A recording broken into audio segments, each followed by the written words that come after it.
¿Crees que conoces la Atlántida? Máquinas voladoras de cristal, rayos láser mortales, una civilización ancestral con tecnología superior a la nuestra, tragada por el Atlántico hace 12.000 años. Videntes canalizando almas atlántidas, caminos submarinos en las Bahamas que conducen a palacios sumergidos. Cada documental, cada libro, cada video nocturno en YouTube te cuenta estas historias. Pero, ¿qué tal si te dijera que todo lo que crees saber es una elaborada ficción? Lo que nadie te cuenta es que cada palabra de esa narrativa fue inventada por un político del siglo XIX de Minnesota, popularizada por un clarividente de Kentucky, y no tiene absolutamente nada que ver con lo que realmente escribió Platón. La verdadera historia de la Atlántida es más extraña, más breve y mucho más calculada de lo que jamás te han contado. No solo nos equivocamos en los detalles, nos equivocamos en la esencia misma de lo que la Atlántida realmente es. Y comprender esto lo cambia absolutamente todo. Antes de Platón, el silencio. Ni Homero, ni Heródoto, ningún historiador o poeta griego susurró siquiera el nombre de Atlántida. Pero tras Platón, su propio discípulo, Aristóteles, la desestima sin dudar, una mera invención. Aristóteles, quien aprendió a su lado durante 2 décadas, sentencia que su maestro la creó para ilustrar una idea filosófica. Pero, ¿cómo nos presenta Platón esta historia? Como una muñeca rusa de relatos. Un sacerdote egipcio se la habría contado a Solón. Solón a Dropides.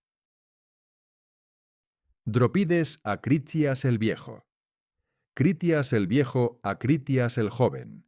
Y Critias el joven, ahora a Sócrates. ¿Suena a un relato histórico verificado? No. Suena más bien a ficción cuidadosamente construida. Los escritores del Renacimiento lo entendieron a la perfección. Francis Bacon la usó como marco para su utópica Nueva Atlántida en 1626. Thomas More hizo lo propio con Utopía. Reconocieron la técnica literaria de Platón. Pero en 1882 todo cambió. Ignatius Donnelly irrumpe en la escena, afirmando con vehemencia que la Atlántida existió realmente en el Océano Atlántico, frente a las columnas de Hércules. Que la descripción de Platón era historia pura, no un cuento. Que la Atlántida fue la cuna de la civilización, el lugar donde la humanidad emergió de la barbarie. Que todas las civilizaciones antiguas descendían de reyes y reinas atlantes. Que las herramientas de la Edad de Bronce en Europa provenían de allí. Y que, finalmente, la Atlántida fue destruida por un cataclismo colosal. Donnelly dedicó años a construir su argumento. Desplegó un conocimiento enciclopédico de Platón, la Biblia, descubrimientos arqueológicos, mitos sobre diluvios y datos geológicos. Abrumó a sus lectores con hechos, los deslumbró con argumentos ingeniosos. Pero la verdad es que gran parte de lo que afirmaba era, en el mejor de los casos, dudoso. En el peor, completamente erróneo. Donnelly propuso el hiperdifusionismo, la idea de que elementos culturales similares en civilizaciones distantes prueban un origen común. Ignoró convenientemente que las personas, de forma independiente, pueden llegar a soluciones similares para problemas similares. Seleccionó pruebas a su antojo, confundió la coincidencia con la causalidad y trató la mitología como historia distorsionada. Gordon Stein, historiador de la pseudociencia, lo describió sin rodeos, un excéntrico y un promotor de la pseudociencia. Pero, ¿por qué su libro resonó tan profundamente? La fecha de publicación es clave. 1882, en medio de una depresión económica global. Apenas un año antes, habían asesinado al zar Alejandro II y al presidente Garfield. Y la publicación de El origen de las especies de Darwin en 1859 había desatado tanto fascinación por la evolución humana como un auge del racismo científico. En este contexto, imagina esto: una visión idealista de una utopía pacífica y tecnológicamente avanzada, que existió antes de la historia escrita. Una idea que apelaba a personas desesperadas por encontrar sentido y orden en un mundo caótico. El libro de Donnelly vendió cientos de miles de copias. Influyó en generaciones de investigadores, incluso aquellos que luego harían un trabajo serio en sus campos.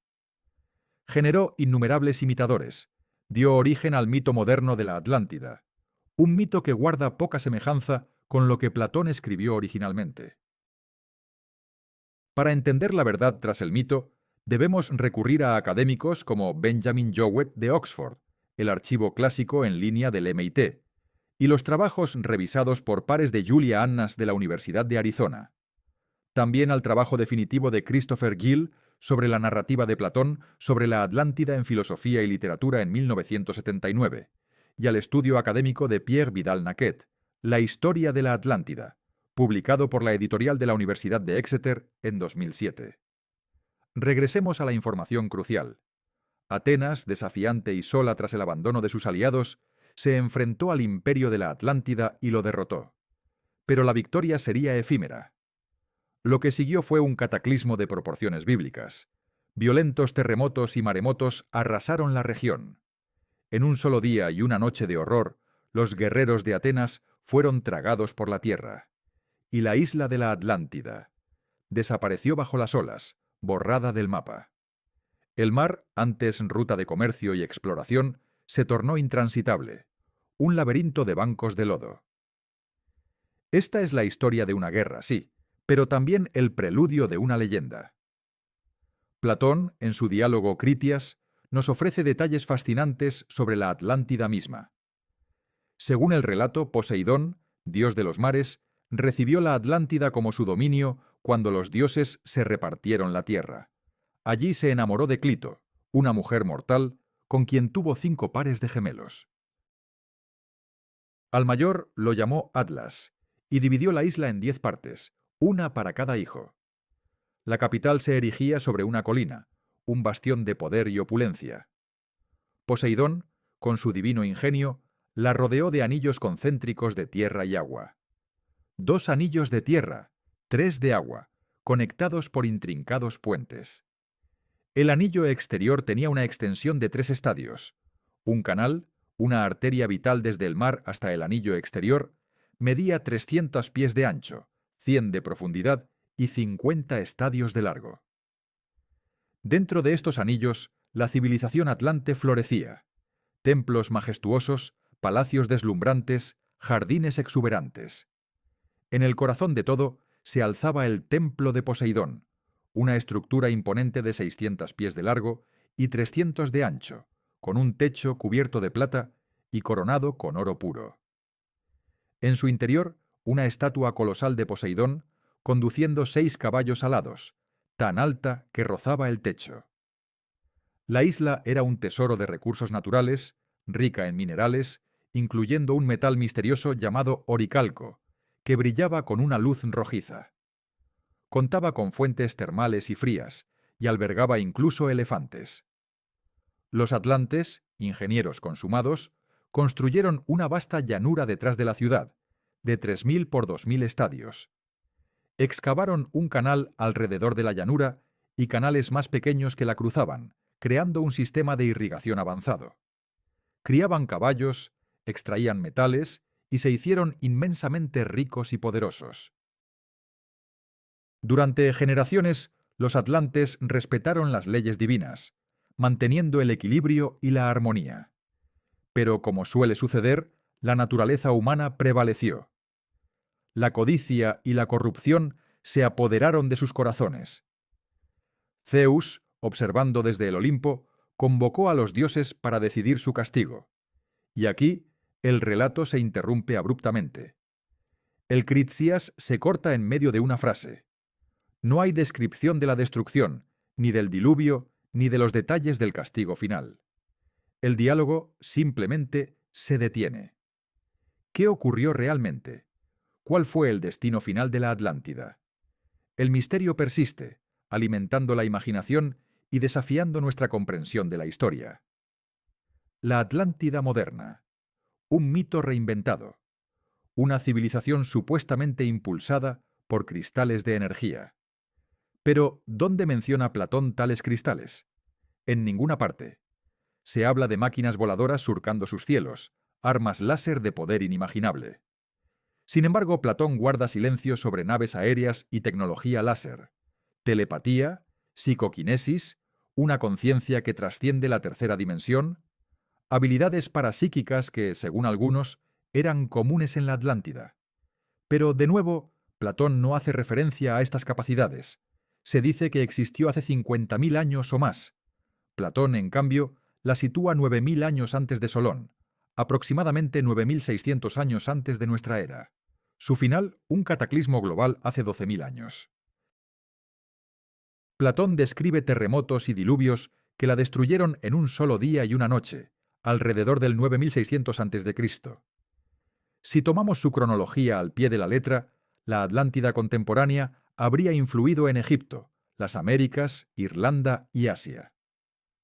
Platón, sin embargo, narra la victoria de Atenas sobre la Atlántida, seguida por la destrucción de ambas civilizaciones. Nunca sugirió que la Atlántida fuera la cuna de otras culturas. Ahora su ubicación, el Caribe, la costa de España, la Antártida, incluso bajo el Mar del Norte.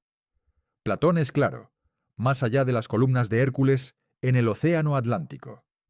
Piensa en esto, cada uno de estos añadidos, cada detalle moderno, surge de interpretaciones posteriores, de especulaciones.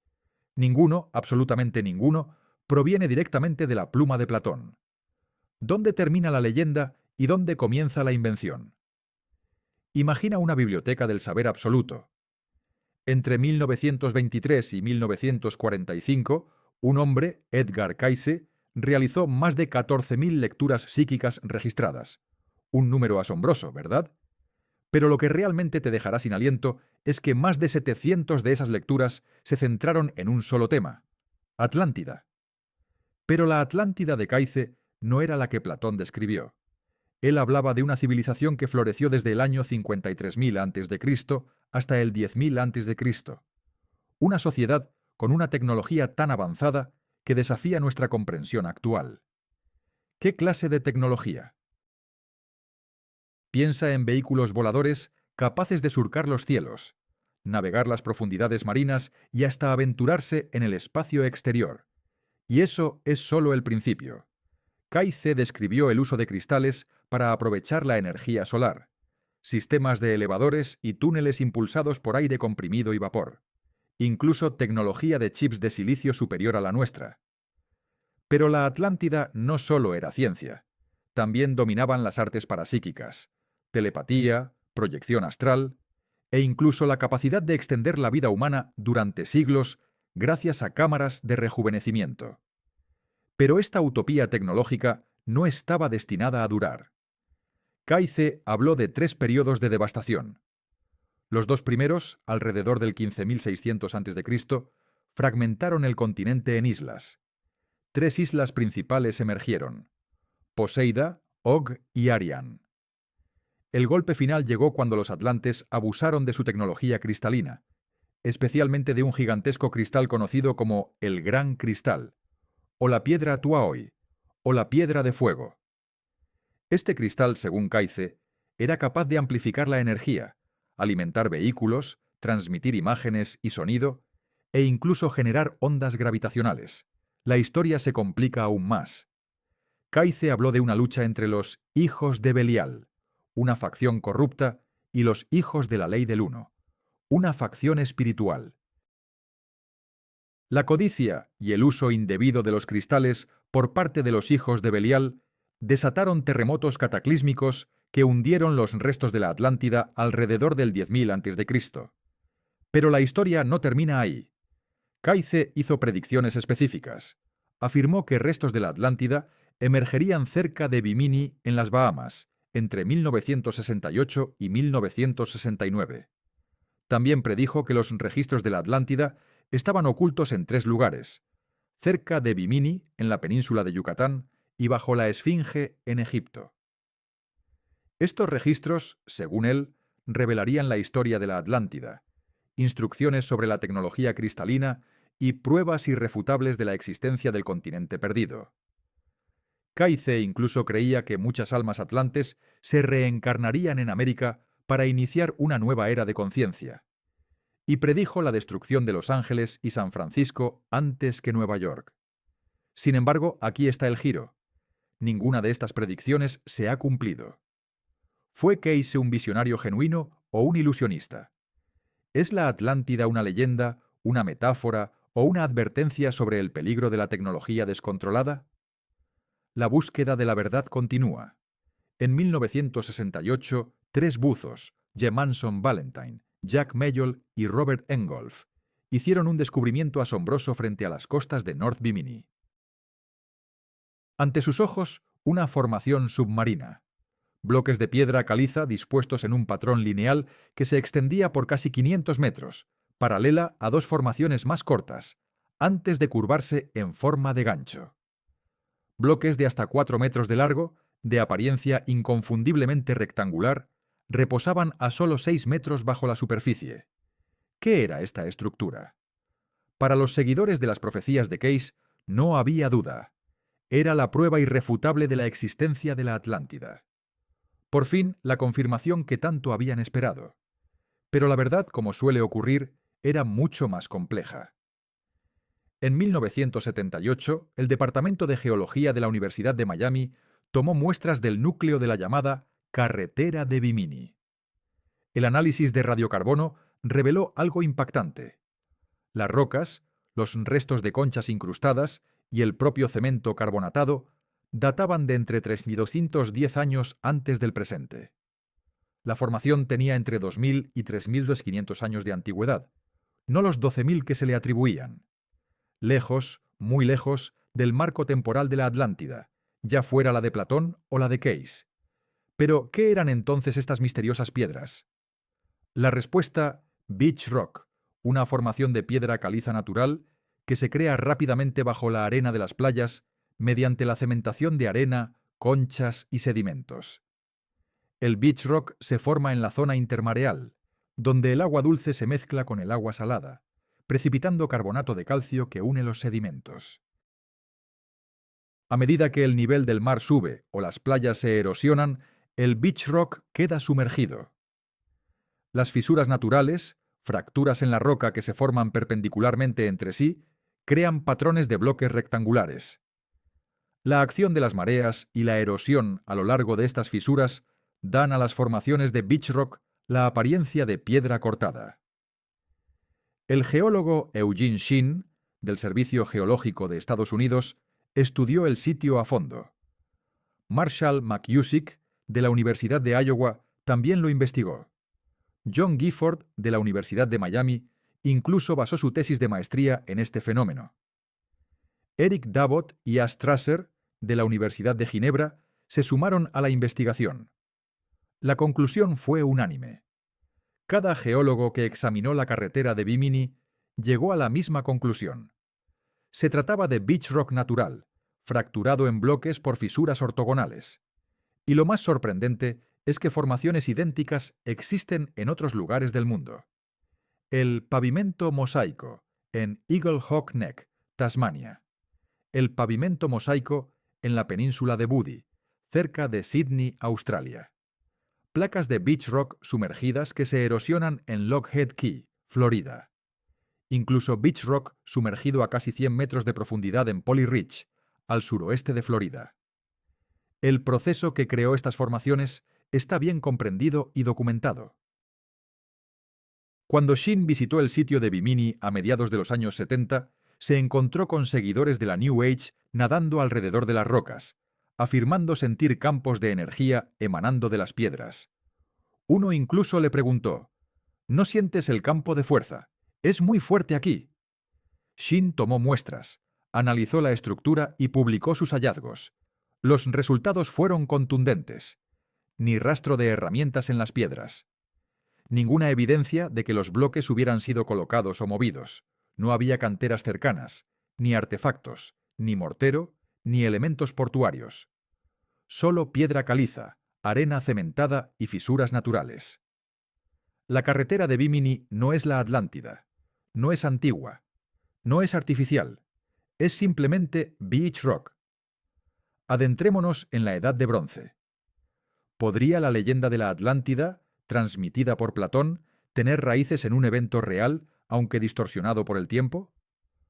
Algunos investigadores apuntan a la erupción minoica de Tera, la actual Santorini, alrededor del año 1600 a.C. Un cataclismo de proporciones épicas, La erupción arrojó entre 28 y 41 kilómetros cúbicos de roca al cielo, generando tsunamis devastadores que barrieron la isla de Creta. Akrotiri, un asentamiento minoico, quedó sepultado bajo las cenizas volcánicas, conservado de forma asombrosa como una Pompeya del Egeo. La teoría es audaz. ¿Confundió Platón o sus fuentes egipcias la fecha real de la catástrofe? ¿Era la Atlántida en realidad la Creta minoica o la propia Tera? La evidencia arqueológica es innegable. En Tera, Akrotiri revela una civilización avanzada para su tiempo. Edificios de varios pisos con sofisticados sistemas de drenaje, frescos vibrantes que representan barcos y ceremonias, enormes vasijas que sugieren un comercio floreciente, y calles meticulosamente organizadas. En Creta los minoicos erigieron complejos palaciegos en Cnossos, Festos, Malia y Zacros. Desarrollaron una escritura, el lineal A, que hasta hoy permanece indescifrable. Su influencia se extendió por todo el Mediterráneo oriental, dejando una huella imborrable en la Grecia micénica. Música. Pero aquí radica el enigma. La descripción de Platón presenta serias incongruencias. La Atlántida, según él, se ubicaba más allá de las columnas de Hércules, fuera del estrecho de Gibraltar. Tera y Creta, en cambio, se encuentran en el mar Egeo, dentro del Mediterráneo. Platón afirma que la Atlántida era más grande que Libia y Asia juntas. Creta, con sus 244 kilómetros de longitud y entre 12 y 57 de ancho, y Tera, con sus aproximadamente 16 kilómetros de diámetro antes de la erupción, palidecen en comparación. Ninguna coincide con la escala monumental que Platón atribuye a la Atlántida. Además, Platón relata que la Atlántida atacó a Atenas y controló territorios en Libia y Europa. No obstante, la historia no registra campañas militares minoicas contra la Grecia continental, ni dominio sobre el norte de África. La topografía también difiere. Platón describe anillos concéntricos de tierra y agua, una característica ausente tanto en Creta como en Tera. Y luego está la cuestión del tiempo. Platón sitúa la destrucción de la Atlántida 9000 años antes de Solón. La erupción de Tera ocurrió aproximadamente 1100 años antes de Solón, alrededor del 1600 a.C. Las fechas no cuadran, ni siquiera si se asume un error por parte de los egipcios o del propio Platón. Los detalles específicos que ofrece Platón, como la mención de metales particulares, elefantes y una llanura de 3000 por 2000 estadios, no se corresponden con la realidad de Creta o Tera. Platón incluso entrelaza la historia de la Atlántida con reyes atenienses como Cécrope, Erecteo, Erictonio y Erisictón. El mármol de Paros, esculpido alrededor del 264 a.C., data a estos reyes entre el 1581 y el 1251 a.C. Si la historia de la Atlántida está ligada a estos monarcas, no puede situarse en el 9600 a.C. La cronología interna se desmorona. Algunos sugieren que 9000 fue una mala traducción o una exageración, que en realidad debería ser 900, lo que situaría a la Atlántida alrededor del 1500 a.C., coincidiendo con la Edad de Bronce. Pero Platón utiliza el número 9000 de manera consistente en múltiples pasajes, tanto en el Timeo como en el Critias. También afirma que la civilización egipcia comenzó 8000 años antes de Solón y que Atenas fue fundada 9000 años antes. Reducir una cifra obligaría a reducir todas las demás, socavando todo el marco cronológico construido por Platón.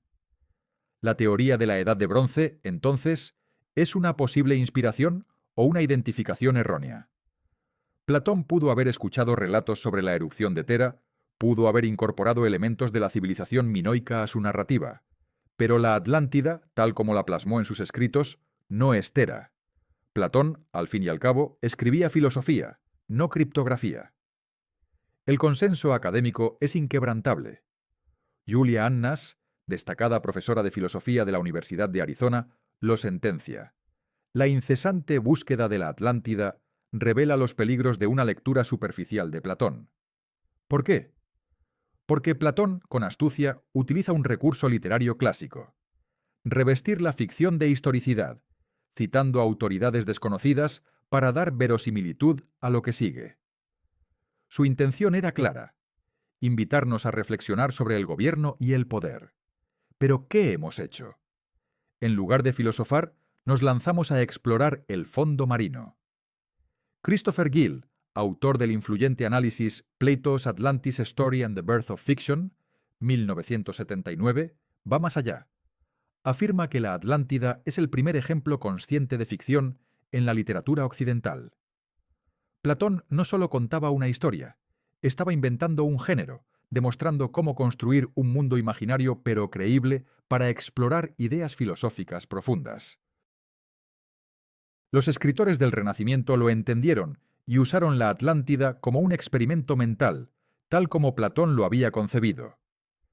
El punto de inflexión llegó en el siglo XIX, cuando investigadores aficionados, carentes de formación en filología clásica y filosofía, comenzaron a interpretar textos antiguos como si fueran historia codificada. Ignatius Donnelly personificó este enfoque, asumiendo que Platón transcribió una tradición auténtica, distorsionada por el tiempo, pero fundamentalmente real. Donnelly creía que los mitos de diversas culturas que aludían a inundaciones probaban un único cataclismo histórico. Asumía que las similitudes arquitectónicas entre Egipto y Mesoamérica evidenciaban contacto, no invención independiente. Donnelly se equivocaba en todo. La arqueología moderna, la lingüística, la genética y la geología han demolido el modelo hiperdifusionista. Hoy podemos rastrear el desarrollo independiente de la agricultura, la escritura, la metalurgia y la civilización urbana en múltiples regiones del planeta. Fechamos artefactos con precisión milimétrica gracias al carbono radioactivo, la dendrocronología y otras técnicas. Secuenciamos el ADN para seguir las migraciones humanas. Analizamos núcleos de hielo, anillos de árboles y capas de sedimentos para reconstruir climas y catástrofes antiguas. Y la verdad es implacable. No existe evidencia que respalde la existencia de un continente perdido en el Atlántico. La dorsal mesoatlántica, donde las placas tectónicas de América se separan de las de Eurasia y África, se expande, no se hunde. Los núcleos de sedimentos del fondo oceánico no muestran rastros de tierra sumergida. El mapeo sonar del Atlántico revela montañas submarinas, llanuras y fosas formadas por la tectónica de placas, no los restos de un continente. Los registros del nivel del mar no indican un evento de inundación repentino hace unos 11.600 años, que coincidiría con la cronología propuesta. Música el Dryas reciente, un período de enfriamiento global, terminó alrededor del 9600 a.C., con un calentamiento gradual y un aumento del nivel del mar que se extendió a lo largo de siglos, no en un único día catastrófico. ¿Necesitas más pruebas? Considera los 1023 protocolos de datación por radiocarbono del Departamento de Geología de la Universidad de Miami, detallados por Eugene Shinn en 1978 y 1980. O el libro Frauds, Myths and Mysteries de Kenneth Feder, Oxford University Press, 2023, que establece el consenso académico sobre la pseudoarqueología. O The Skeptic's Dictionary de Robert Todd Carroll, 2003, que documenta los fracasos de las predicciones de Edgar Cayce. La ciencia ha hablado. El misterio de la Atlántida persiste, pero ahora sabemos que su verdadero hogar está en el reino de la imaginación. Volvemos a la información. La humanidad anhela el conocimiento oculto, la sabiduría perdida entre las arenas del tiempo. Música. ¿Qué nos atrae tanto de la idea de que civilizaciones antiguas poseyeron secretos que hemos olvidado? Tal vez halaga nuestra percepción, la sensación de que no estamos descubriendo algo nuevo, sino redescubriendo algo ancestral. Piensa en esto. No se trata de un progreso lineal, sino de un ascenso cíclico, una reconquista de la cima, no una primera ascensión. Pero hay algo más profundo en juego, un rechazo a la autoridad académica establecida. Los creyentes en la Atlántida, en los misterios de Petri, en la tumba KV-55, en la verdadera identidad de Nefertiti, a menudo se ven a sí mismos como buscadores de la verdad, luchando contra un establishment científico cerrado a nuevas ideas, a posibilidades que desafían lo que creemos saber. ¿Será que la verdad se esconde precisamente donde menos la esperamos? Argumentan que los arqueólogos rechazan las pruebas por prejuicios arraigados, que los geólogos ignoran datos incómodos que desafían sus teorías, que los historiadores protegen una narrativa falsa, cuidadosamente construida. Esta mentalidad les permite mantener su fe en Atlántida, incluso frente a la evidencia que la contradice. Y lo más sorprendente, cualquier científico que se atreva a desacreditar la leyenda se convierte, a sus ojos, en una prueba más de la conspiración. Pero hay más. La influencia de los medios populares es innegable. Películas, series de televisión, novelas y videojuegos han arraigado la imagen de una Atlántida impulsada por cristales y tecnología avanzada en nuestra cultura masiva. Desde la película de Disney Atlantis, el Imperio Perdido, en 2001, hasta Stargate Atlantis, 2004-2009, y el Aquaman de 2018. Incluso el universo cinematográfico de Marvel ha coqueteado con referencias a la Atlántida. Estas representaciones, visualmente impactantes, moldean la percepción del público mucho más eficazmente que cualquier artículo académico. ¿Y qué sucede cuando mezclamos conceptos? La confusión se vuelve aún mayor. Atlántida se entrelaza con Lemuria, Mu, Shambhala y otras tierras míticas, creando un cóctel confuso. Se combinan las lecturas de Cayce con el hiperdifusionismo de Donnelly, las ideas teosóficas sobre la raza raíz y las teorías de Graham Hancock sobre catástrofes ancestrales. El resultado es una mitología sincrética, un mosaico de ideas que se resiste a la refutación, porque no existe una única afirmación coherente que pueda ser desmentida. La mente humana es experta en encontrar patrones, incluso donde no los hay. Una formación caliza que casualmente se asemeja a un rectángulo se convierte en evidencia de una construcción artificial.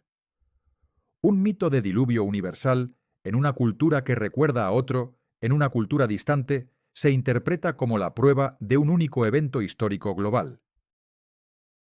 La similitud en la construcción de pirámides entre Egipto y Mesoamérica se ve como evidencia de un origen común, en lugar de soluciones convergentes al desafío de construir estructuras de piedra elevadas. Pero quizás la razón más poderosa radica en la satisfacción emocional que produce la creencia. Aceptar que Atlántida fue una ficción creada por un filósofo para ilustrar ideas políticas es, para muchos, decepcionantemente aburrido. Mucho más atractivo es creer que los clarividentes pueden canalizar las almas de los atlantes, o que los exploradores submarinos están a punto de descubrir las antiguas centrales eléctricas de cristal. La visión romántica siempre será más emocionante que la prosaica realidad. Y finalmente, llegamos a la raíz del problema: la incomprensión de la obra de Platón. Los lectores modernos abordan los textos antiguos esperando encontrar historia literal o alegoría evidente. Pero Platón hizo algo diferente: un experimento mental disfrazado de historia, diseñado para parecer concreto y real. Fue una técnica retórica sofisticada. Al situar su Atenas ideal y su Atlántida como advertencia en un pasado remoto, Platón ancló su filosofía política abstracta en una narrativa convincente. Evitó la crítica directa a la Atenas contemporánea. Al dejar el Kritsias inconcluso, centró la atención en las ideas, no en la resolución de la historia. Todo esto se pierde cuando nos preguntamos simplemente si Atlántida fue real. Seamos precisos. ¿Qué sabemos realmente sobre la Atlántida? Retrocedamos al año 360 a.C. Platón, el renombrado filósofo, introduce la Atlántida en sus diálogos Timeo y Critias. ¿Pero era una crónica histórica? Platón la presenta como un relato transmitido a través de múltiples voces, cada una afirmando haberla escuchado de otro. Una estructura narrativa que en la literatura antigua a menudo señalaba la ficción. Y aquí viene un dato crucial. Aristóteles, pupilo de Platón durante 2 décadas y conocedor de sus enseñanzas, declaró que Platón inventó la Atlántida para respaldar sus argumentos filosóficos. ¿Una invención deliberada? Lo inquietante es que ningún historiador, geógrafo griego o romano anterior a Platón, menciona la Atlántida. Tras Platón, solo un puñado de escritores antiguos la mencionan, y lo hacen casi siempre al discutir los diálogos platónicos, no como una tradición histórica independiente. Timeo y Critias son, en esencia, debates filosóficos sobre el gobierno ideal, la naturaleza del cosmos, la justicia divina y la corrupción humana. La Atlántida, en este contexto, sirve como un contraste oscuro a la Atenas idealizada. Durante el Renacimiento, los eruditos entendieron la Atlántida como un recurso literario, no como un lugar real.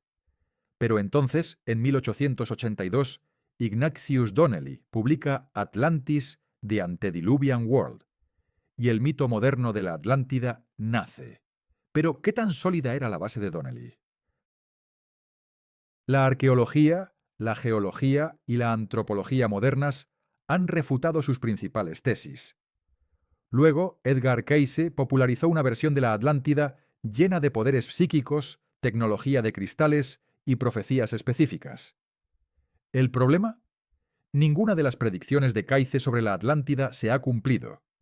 La carretera de Bimini, a menudo citada como evidencia por los seguidores de Cayce, es en realidad una formación natural de roca de playa, con una antigüedad de entre 2000 y 3500 años.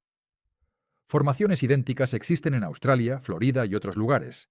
Y lo más importante, no hay evidencia geológica que respalde la existencia de un continente hundido en el Atlántico. La tectónica de placas explica la estructura actual del fondo oceánico sin necesidad de una tierra perdida. La civilización minoica en Creta sufrió una catastrófica erupción volcánica alrededor del 1600 a.C. ¿Podría Platón haber escuchado historias sobre este evento o sobre otros desastres de la Edad de Bronce? Es posible. Sin embargo, los detalles de la Atlántida de Platón no coinciden con la geografía, la escala o la cronología de la civilización minoica. Además, Platón describe a reyes atenienses específicos que vivieron en la Edad de Bronce, creando una inconsistencia cronológica interna con su datación de 9000 años. Después de todo esto, ¿qué queda? Arqueólogos, geólogos, oceanógrafos e historiadores han investigado las afirmaciones sobre la Atlántida utilizando métodos científicos. Y hasta ahora no han encontrado evidencia de una Atlántida histórica que coincida ni con la descripción de Platón ni con la mitología moderna. La pregunta persiste. ¿Seguiremos buscando en las profundidades algo que quizás nunca existió? Lo que aún se debate es si Platón se inspiró en eventos históricos o lugares reales para concebir su Atlántida. La pregunta persiste, sin una respuesta definitiva. Pero algunas cosas sí están claras. La Atlántida, tal como la conocemos a través de la mitología moderna, nunca existió. Las visiones de Edgar Cayce, el famoso clarividente, no revelaron una civilización antigua real, sino una fantasía. Y la llamada carretera de Bimini, esa formación rocosa submarina, no es una construcción artificial, sino una caprichosa obra de la naturaleza. La leyenda de la Atlántida, un espejo de cómo las historias se desprenden de sus raíces y adquieren vida propia. Platón, en dos extensos diálogos que suman alrededor de 25.000 palabras, nos legó su visión de este mítico lugar. Durante más de 2 milenios, la erudición interpretó estos textos como obras filosóficas, utilizando un telón de fondo ficticio. Pero, ¿qué ocurriría si esa interpretación cambiara radicalmente? En 1882, un libro desafió esta concepción, replanteando los diálogos platónicos como el eco distorsionado de un recuerdo histórico. Lo asombroso es que, con el paso de las décadas, esta reinterpretación se convirtió en la comprensión popular dominante. A mediados del siglo XX, las elaboraciones psíquicas de Cayce se superpusieron al hiperdifusionismo de Donnelly, y al final del siglo el mito moderno estaba tan arraigado que millones ignoraban la existencia del relato original de Platón. Para ellos, Atlántida era sinónimo de cristales mágicos, máquinas voladoras y continentes perdidos hace 50.000 años. Este proceso, donde las capas posteriores sepultan el material original, es una constante en la percepción popular de la historia. Un ejemplo, Los vikingos. La imagen que nos llega a la mente son cascos con cuernos, pero la verdad es que los vikingos jamás usaron tales adornos. Fueron los diseñadores de vestuario de una ópera de Wagner, en 1876, quienes añadieron los cuernos. Y ahora son omnipresentes. Pensemos en Cleopatra. La recordamos por su belleza y sus romances. Pero ella fue mucho más. Una política y administradora brillante que dominaba 9 idiomas y negoció con Roma en pie de igualdad durante décadas. Su agudeza política, eclipsada por narrativas románticas simplificadas. O las batallas medievales. La cultura popular nos muestra caballeros con armaduras completas, blandiendo pesadas espadas. Pero la armadura de placas no existió hasta finales de la Edad Media. Y las espadas eran armas ágiles, que requerían gran habilidad, no los toscos instrumentos que vemos en las películas. El patrón se repite. Alguien escribe algo con un propósito específico, en un contexto determinado. Lectores posteriores, despojados de ese contexto, lo reinterpretan. Y luego otros lectores, basándose en la reinterpretación y no en el original, añaden nuevas capas. El resultado final, una comprensión popular que apenas se asemeja a la fuente original. Atlantis, un nombre que resuena a través de los siglos, un eco de misterio y leyenda. Pero ¿dónde termina la filosofía y comienza la obsesión? Platón, el gran pensador, la utilizó como lienzo. En sus diálogos, Atlantis no era un lugar real, sino una herramienta, una civilización ficticia para explorar los límites del gobierno y la naturaleza humana. Un experimento mental brillante, hasta que la historia tomó un giro inesperado. Avanzamos 2 milenios. Ignatius Donnelly, un hombre fascinado por el pasado, leyó a Platón y vio algo más. No una alegoría, sino una historia distorsionada, una verdad enterrada bajo capas de tiempo y olvido. ¿Podría ser que Atlantis hubiera existido realmente? La semilla de la duda estaba plantada, pero la historia de Atlantis aún no había terminado de mutar. Entra en escena Edgar Cayce, el profeta durmiente. A través de supuestas canalizaciones de recuerdos atlánticos, añadió nuevos elementos al mito. Poderes psíquicos, tecnología basada en cristales. Una Atlantis reinventada, más allá de la imaginación de Platón. Y entonces, Hollywood. El cine y los medios populares tomaron el mito y lo elevaron a nuevas alturas, cimentando la imagen que hoy tenemos de Atlantis. Piensa en esto. Cuando escuchas la palabra Atlantis, ¿qué te viene a la mente? Probablemente no los diálogos de Platón. Hoy, Atlantis es sinónimo de mito.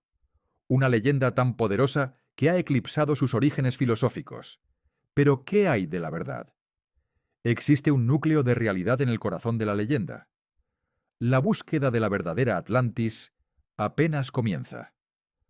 Cuando prácticamente cada arqueólogo, geólogo y experto que ha dedicado su vida a un tema llega a la misma conclusión, deberíamos ignorarlos. Su conocimiento acumulado tiene peso. Claro, pueden equivocarse. El consenso científico evoluciona con nuevas pruebas, pero la carga de la prueba recae sobre aquellos que desafían ese consenso, especialmente ante afirmaciones extraordinarias. Un continente perdido con tecnología superior a la nuestra exige precisamente pruebas extraordinarias, formaciones rocosas en playas, mitos de diluvios universales, similitudes en la construcción de pirámides. No son esas pruebas. Tienen explicaciones terrenales que no requieren reescribir la historia. ¿Cuál es la diferencia entre inspiración e identificación? Platón pudo inspirarse en relatos de la Edad de Bronce, en la civilización minoica, en elementos históricos tangibles. Pero eso no convierte a la Atlántida en Tera o Creta. Los artistas beben de múltiples fuentes para crear algo nuevo. Reconoce la fascinación del misterio, pero no te dejes arrastrar por él. Lo desconocido es excitante. La idea de civilizaciones perdidas y conocimiento oculto nos atrae, pero la excitación no valida las afirmaciones. Podemos apreciar el poder emocional del mito de la Atlántida, reconociéndolo como lo que es, un mito, no historia. Pregúntate, ¿qué está en juego? ¿Por qué algunos necesitan que la Atlántida sea real? A menudo se trata de desafiar la autoridad establecida, de encontrar significado en una sabiduría ancestral, o de creer que la humanidad ha olvidado un conocimiento vital. Son anhelos comprensibles, pero proyectarlos en una supuesta realidad histórica de un continente perdido distorsiona tanto la historia como la búsqueda de significado. Y hay más. La idea de la Atlántida ha sido utilizada como arma, como justificación para el racismo y la pseudociencia. ¿Sabías que la tesis original de Donnelly postulaba que los atlantes eran los ancestros de las civilizaciones del Viejo y Nuevo Mundo? Pero también sugería que Irlanda era el hogar de una raza aria, descendientes pelirrojos y de ojos azules de la Atlántida. Una idea que encajaba perfectamente con las teorías raciales en boga a finales del siglo XIX y principios del XX. Helena Blavatsky, fundadora de la teosofía, integró la Atlántida en su teoría de las razas raíz. Afirmaba que la humanidad había evolucionado a través de 7 razas, siendo los atlantes la cuarta. Sus escritos influyeron en el ocultismo nazi y otras ideologías racistas. Los nazis, de hecho, enviaron expediciones en busca de pruebas de un origen ario y de civilizaciones antiguas superiores. Incluso trabajos más recientes, como los de Graham Hancock, aunque menos abiertamente racistas, siguen promoviendo la idea de una civilización perdida y avanzada que influyó en todas las demás. Este modelo hiperdifusionista sugiere, implícitamente, que las civilizaciones antiguas no europeas no pudieron desarrollarse de forma independiente, que necesitaron la influencia externa de una cultura superior. Arqueólogos y antropólogos han luchado durante décadas contra esta narrativa, porque niega los logros de los pueblos indígenas y las civilizaciones antiguas. Cuando alguien afirma que los egipcios no pudieron construir las pirámides sin la ayuda de atlantes o extraterrestres, niega la genialidad egipcia. Cuando alguien afirma que las pirámides mesoamericanas prueban el contacto con la Atlántida, niega la innovación de los olmecas, mayas y aztecas. Cuando alguien afirma que la navegación de los habitantes del Pacífico demuestra la influencia de Lemuria, niega la habilidad de los polinesios. El patrón es consistente. El mito de la Atlántida y las teorías asociadas de civilizaciones perdidas minimizan los logros no europeos, atribuyéndolos a culturas blancas, avanzadas y perdidas. Esto importa. Modela la forma en que la gente percibe la historia, cómo entiende las capacidades humanas y cómo piensa sobre diferentes culturas. La historia, a menudo, se revela a través de la evidencia. Siguiendo el rastro de las pirámides egipcias, somos testigos de una asombrosa evolución. Desde las modestas mastabas, pasando por las innovadoras pirámides escalonadas, hasta las imponentes pirámides de caras lisas que desafían el tiempo. ¿Cómo lograron esta hazaña? Las canteras revelan el origen de la piedra. Las rampas, la ingeniería, las herramientas, la precisión, las aldeas de los trabajadores, el esfuerzo humano, y los papiros administrativos, la meticulosa planificación. No es especulación, es conocimiento tangible. Pero Egipto no es el único escenario de esta fascinante historia. En Mesoamérica, las pirámides también ascienden hacia el cielo. Desde las plataformas iniciales hasta las pirámides escalonadas que dominan el paisaje, culminando en las colosales estructuras de Teotihuacán y Tikal. ¿Qué secretos guardan estas construcciones? Las secuencias de construcción nos hablan de sus fases. Las ofrendas dedicatorias, de sus creencias. Las alineaciones astronómicas, de su conexión con el cosmos. Y más allá, en la inmensidad del Pacífico, la expansión de los polinesios es un testimonio de la audacia humana. La lingüística revela sus orígenes, la genética, sus migraciones, los sitios arqueológicos, su presencia, y las técnicas de navegación reconstruidas, su dominio del océano. ¿Cómo se aventuraron en la inmensidad azul? La respuesta está en su ingenio, su perseverancia y el conocimiento acumulado, transmitido de generación en generación. No necesitamos recurrir a continentes perdidos ni a superrazas olvidadas. La verdad a menudo es más sorprendente que la ficción. La capacidad humana es suficiente.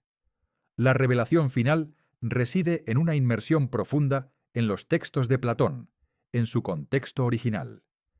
Timeo y Critias forman parte de una secuencia de diálogos. La República establece un estado ideal. Timeo debía explorar el cosmos y la creación del hombre.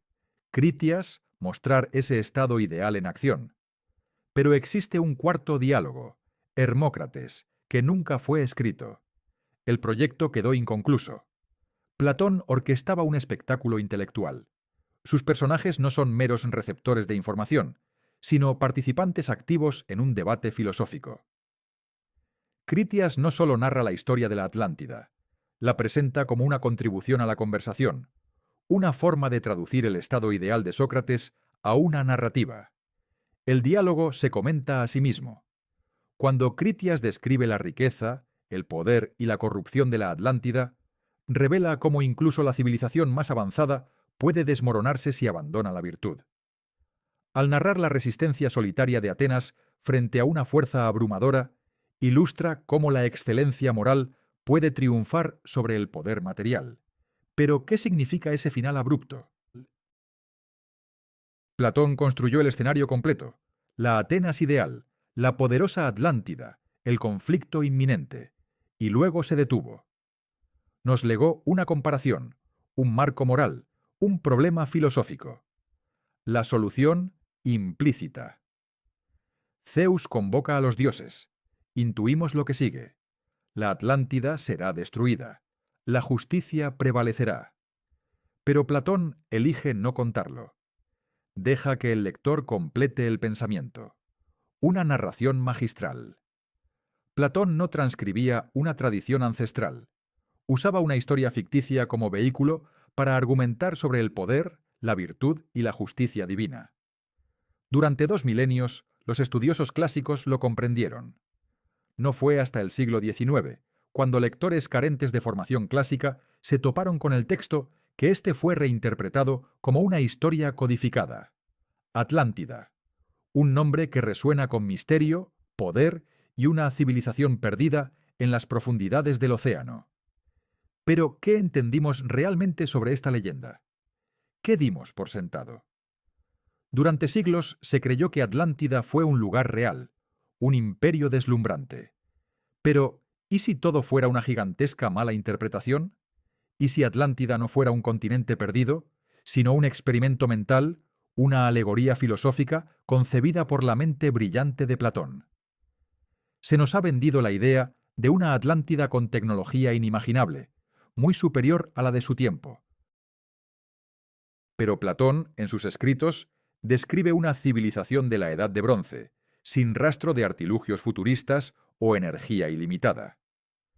La leyenda sitúa su hundimiento hace 12.000 años. Sin embargo, la cronología interna de los textos de Platón apunta a una fecha mucho más reciente. Alrededor del 1500 a.C., también en plena Edad de Bronce. ¿Una simple confusión o una pista crucial que hemos ignorado? Se ha dicho que Atlántida influyó en el desarrollo de otras civilizaciones, que fue la cuna de todo el conocimiento. Pero Platón nos cuenta una historia diferente, la de un imperio expansionista que intentó conquistar el mundo y fue derrotado. ¿Y qué hay de los famosos cristales de poder, la fuente de energía de Atlántida? Platón en ningún momento los menciona. ¿De dónde surgió esta idea? Algunos afirman que los clarividentes pueden acceder al conocimiento atlántico, que la verdad de Atlántida está grabada en el éter. Pero las profecías específicas atribuidas a Edgar Cayce, el profeta durmiente, han demostrado ser, en su mayoría, erróneas.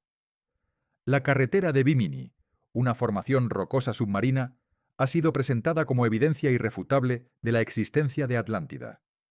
Pero la ciencia nos dice otra cosa. Se trata de roca de playa natural, formada hace entre 2.000 y 3.500 años. ¿Y las formaciones submarinas en las Bahamas, el Mediterráneo y otros lugares? ¿Son acaso los restos de una metrópolis sumergida? La respuesta es mucho más simple.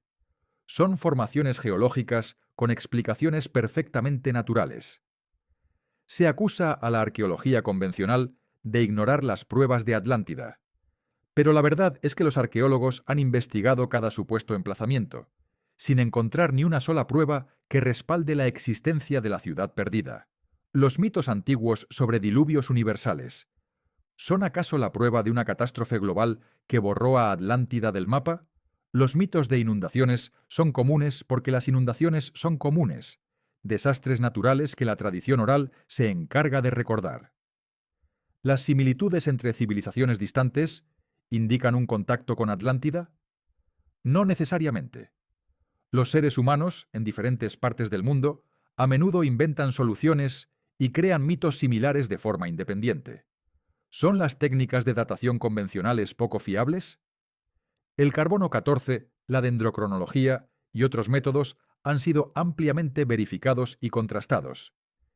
Quizás el error fundamental reside en lo que esperamos de Platón. Él no estaba escribiendo historia, sino filosofía. Estaba utilizando la ficción para explorar ideas sobre la sociedad, la política y la naturaleza humana. Hemos impuesto expectativas modernas sobre historia y ciencia a un texto escrito con propósitos y convenciones diferentes.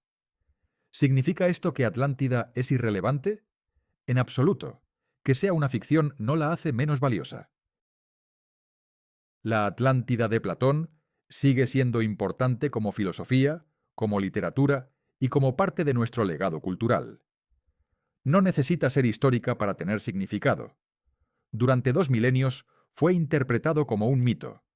Pero entonces un hombre, impulsado por una fe inquebrantable y métodos cuestionables, lo transformó en historia. En un siglo, esa reinterpretación eclipsó el relato original. Otro individuo, invocando supuestos conocimientos psíquicos, añadió capas de ciencia ficción. Y en décadas, esos añadidos se volvieron inseparables del mito. Ahora el mito opera independientemente de su origen, perpetuado por personas que jamás abrieron un libro de Platón. Sostenido por el sesgo de confirmación y el reconocimiento de patrones.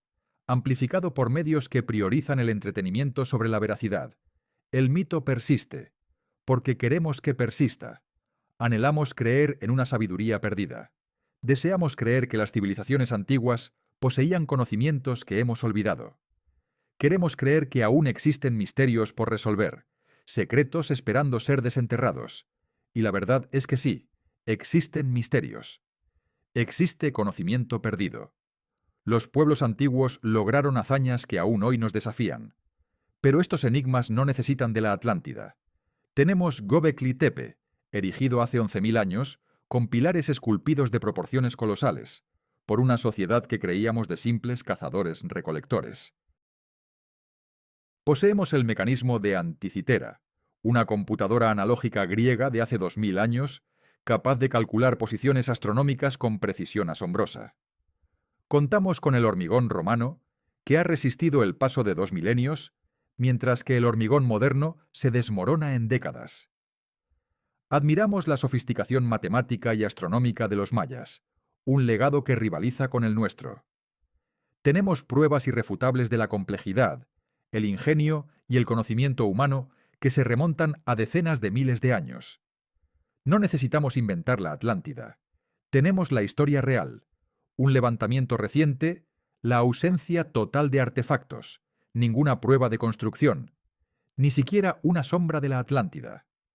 La líder de la expedición convocó a una conferencia de prensa, detalló los hallazgos, presentó las evidencias, expuso los datos en YouTube, en los comentarios, en grupos de Facebook, en foros dedicados a los misterios ancestrales. Pero la gente se negó a aceptarlo. Afirmaban que los investigadores eran parte de una conspiración, que el gobierno ocultaba pruebas irrefutables, que la ciencia oficial se negaba a reconocer la verdad. ¿Qué mostraron en su lugar?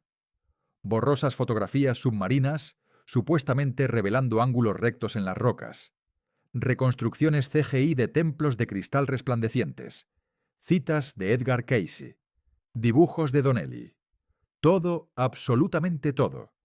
Excepto evidencia real. El mito de la Atlántida, contra todo pronóstico, persiste. Porque la verdad es esta. La evidencia no mata los mitos. Los mitos satisfacen necesidades psicológicas y sociales profundas, necesidades que los hechos, por fríos y contundentes que sean, no pueden llenar. Pero, ¿qué ocurre con aquellos que buscan la verdad? aquellos que anhelan separar la señal del ruido ensordecedor, aquellos que desean comprender el pasado en lugar de proyectar sobre él sus propias fantasías. Para ellos la evidencia es inequívoca. Platón escribió una obra de ficción. Donnelly, trágicamente, la interpretó como historia. Y Casey la adornó con el brillo seductor de la profecía. Hollywood la inmortalizó como un mito.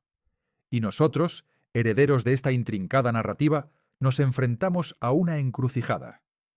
¿Seguiremos creyendo en una historia nacida de la pseudociencia de un político y las fallidas predicciones de un clarividente? ¿O nos atreveremos a regresar al origen? A leer lo que Platón realmente escribió, a comprender sus verdaderas intenciones, a apreciar la Atlántida por lo que realmente es, una obra maestra de ficción filosófica, una creación que ha sobrevivido a su autor por 2300 años y que aún resuena en nuestros días. Un mito no necesita ser real para ser poderoso, solo necesita ser comprendido. ¿Estás listo para descubrir la verdad detrás de la leyenda? 1977, Bahamas. Imagina el escenario. Eugene Shinn, perforando una vez más la carretera de Bimini. A su alrededor, nadadores que creen fervientemente que cristales de la mismísima Atlántida canalizan energía a través de las rocas. Shinn extrae núcleos, los etiqueta meticulosamente y los envía a laboratorios de datación por radiocarbono. Los resultados son implacables. 2770 años, 3110 años. Lejos, muy lejos de los 2000 o los 9600 años antes de nuestra era que proclaman los defensores de la Atlántida. La conclusión de Shinn es tajante. Los creyentes simplemente lo ignoran. Avanzamos a 1982. El libro de Ignatius Donnelly cumple un siglo sin dejar de imprimirse. Nuevas ediciones adornadas con prólogos de historiadores alternativos. En Amazon, las reseñas lo alaban como una investigación visionaria. Pero los historiadores académicos lo catalogan como un clásico de la pseudoarqueología. El siglo XXI trae consigo nuevas revelaciones. 2007. Un equipo se sumerge en las costas de España, afirmando haber encontrado la Atlántida en las marismas del Parque Nacional de Doñana. El resultado, nada. Música de tensión. 2011. La búsqueda se traslada a Cuba, a formaciones submarinas cerca de la península de Guanajacavives. Lo que encuentran son simples características geológicas. 2022. El anuncio sacude al mundo. La Atlántida, supuestamente, ha sido localizada frente a las costas de Creta. Pero las pruebas brillan por su ausencia. Y llegamos a 2024. Un documental proclama que nuevas imágenes satelitales revelan la Atlántida en pleno Sahara. La realidad. Formaciones creadas por la implacable erosión natural. El patrón se repite. Una y otra vez. Alguien anuncia un descubrimiento. Los medios lo cubren con entusiasmo. Los científicos investigan. Encuentran explicaciones prosaicas.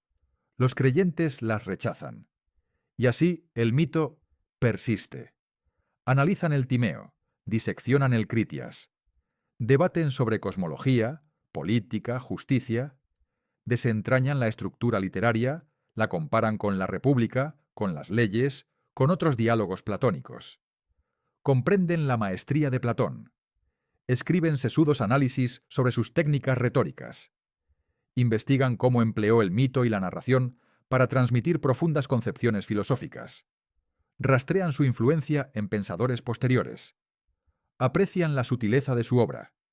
Y ninguno de ellos cree que la Atlántida fuera real. No porque sean mentes cerradas, ni partícipes de una conspiración, ni por falta de imaginación, sino porque han leído el texto, comprendido el contexto, examinado las pruebas y llegado a la única conclusión que los hechos permiten.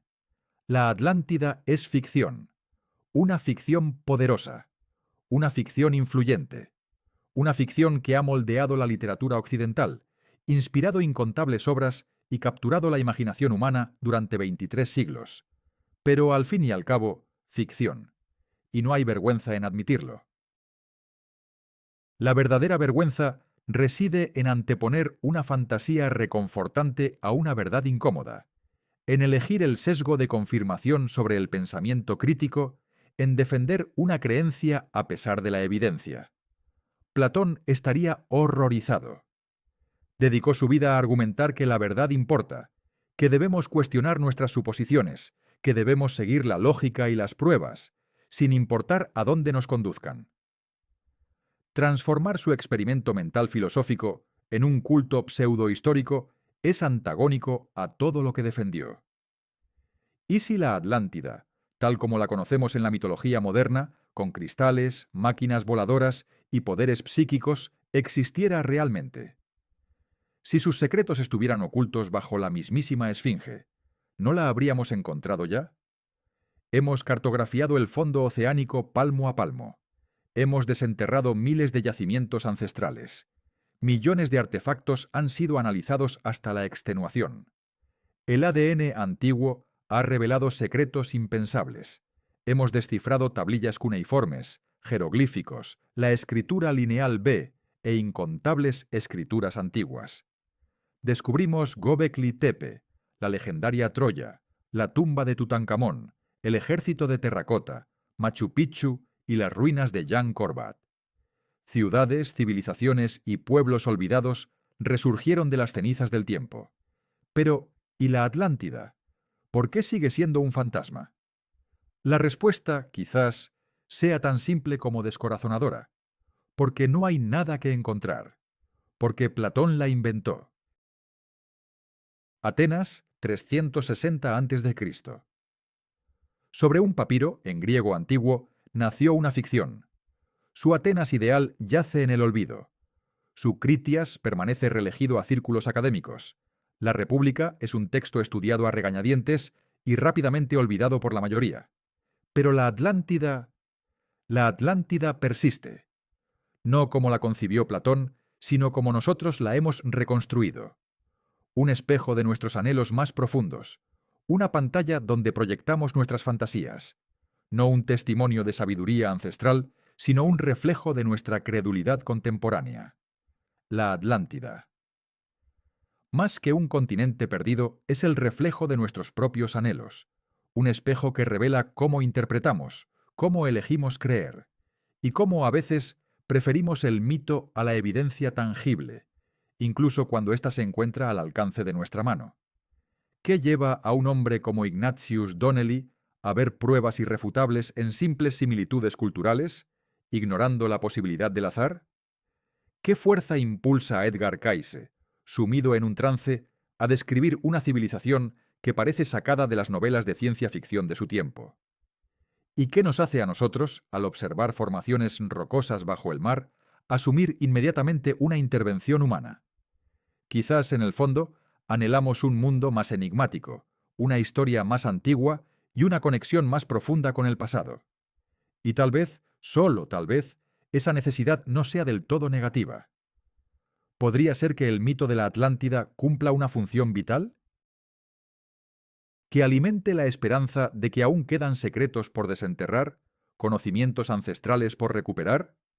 Pero, ¿qué ocurre cuando esta fascinación se desvía? Cuando la búsqueda de lo extraordinario se convierte en una herramienta para negar los logros de las culturas originarias, para justificar teorías racistas o para desacreditar el método científico.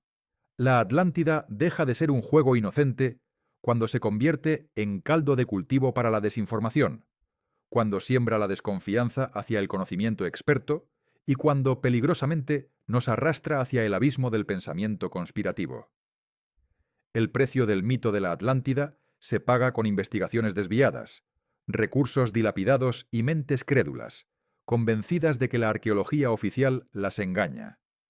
¿A cambio de qué? De una historia inventada por Platón, de una civilización inexistente, de cristales que jamás generaron energía, de máquinas voladoras que nunca surcaron los cielos, de una sabiduría que nunca se perdió, simplemente porque jamás existió. ¿Pero qué es entonces la Atlántida? Una demostración de que la justicia divina opera, incluso cuando la humana falla. Una técnica narrativa para concretar una filosofía abstracta. Un experimento mental sobre qué ocurre cuando los sistemas ideales se enfrentan a desafíos reales. Estas son lecciones valiosas, ideas que resuenan desde hace 2300 años. Y no es casualidad, son verdaderas en un sentido que importa. No históricamente verdaderas, sino filosóficamente, moralmente, literariamente verdaderas. Pero perdemos de vista todo esto cuando buscamos pirámides de cristal en el Atlántico. Desperdiciamos el verdadero significado cuando discutimos si una roca de playa es artificial o no. ¿Qué pasaría si te dijera que estamos ignorando la esencia de lo que Platón intentaba enseñarnos, al creer que simplemente codificó un mapa? Y aquí reside la verdadera tragedia. No es que la Atlántida no exista, sino que, obsesionados con su posible realidad, hemos perdido de vista la razón por la que Platón la creó. Sumérgete en los diálogos, analiza las pruebas, cuestiona cada suposición, sigue el rastro de los datos. Confía en el poder del método científico. Valora el mito, pero no lo confundas con la historia. Quizás, solo quizás, logremos evitar el error que Ignatius Donnelly cometió en 1882. Tal vez, al fin, veamos la Atlántida por lo que siempre fue. Una historia brillante, influyente, culturalmente significativa. Pero solo una historia. Ni más ni menos. Sin cristales mágicos, sin rayos de la muerte, sin un continente sumergido. Solo Platón, un filósofo creando ficción, inventando, sin saberlo, uno de los mitos más exitosos de la historia humana, simplemente para ilustrar un argumento político. ¿Puedes creerlo? Hemos pasado 2 milenios sin comprenderlo.